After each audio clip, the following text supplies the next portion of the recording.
All right, 6:45 here on this Monday morning. It's good to have you with us. Let's continue our discussion now about the proposed national health insurance system.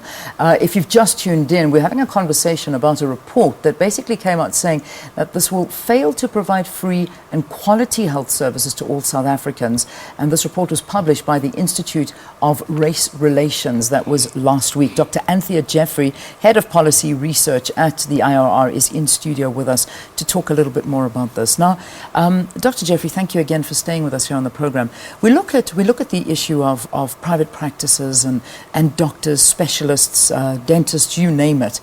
How is it going to work for them? Because obviously, we know you go to a doctor, whatever it may be, you pay, and then I go back and I claim for my medical aid.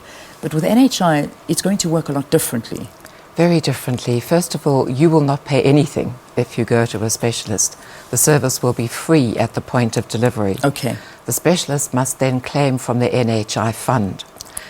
Two difficulties there. The first, as I said, that the fee which is set by the government for that specialist will be the same as for someone in public service, so probably not enough to cover overheads. Secondly, there are problems of inefficiency in the public service.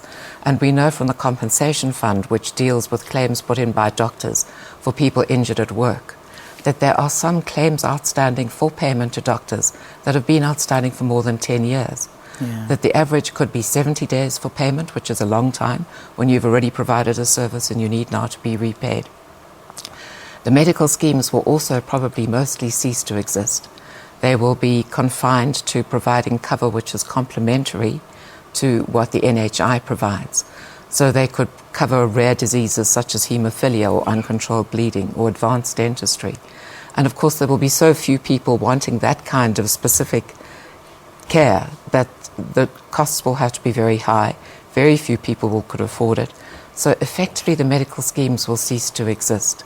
And they are also, of course, the backbone of private practice. Yeah. In essence, private practice will cease to exist because though people will still retain the ownership of their practice or the ownership of their private hospital, the government will decide everything.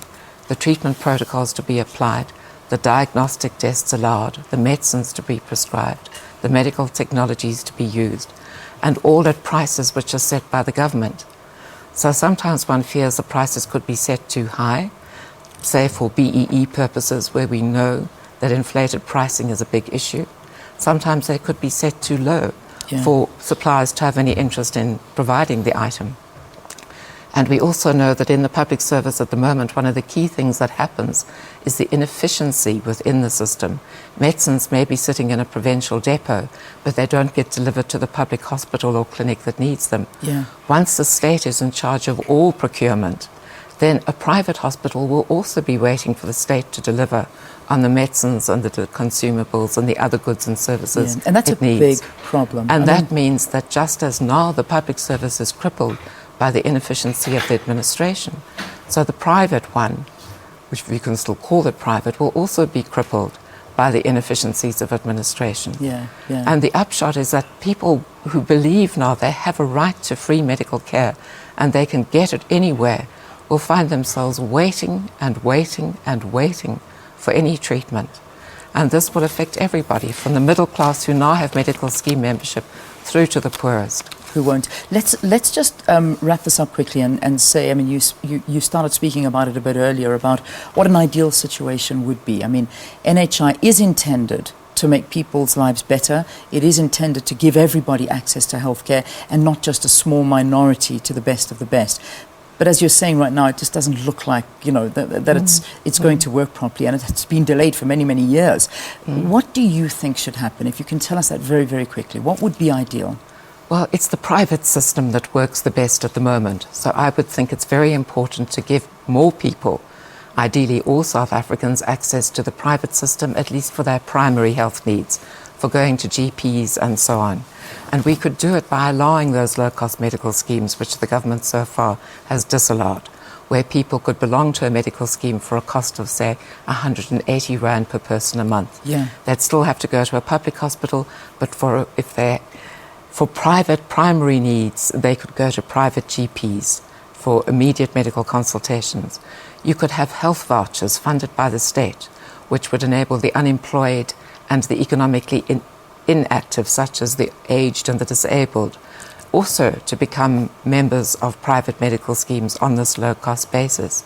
You must critically improve the efficiency of the public service, which you can do through public-private partnerships, where the public sector sets the parameters, but a private agency comes in to actually make sure that the whole thing operates efficiently.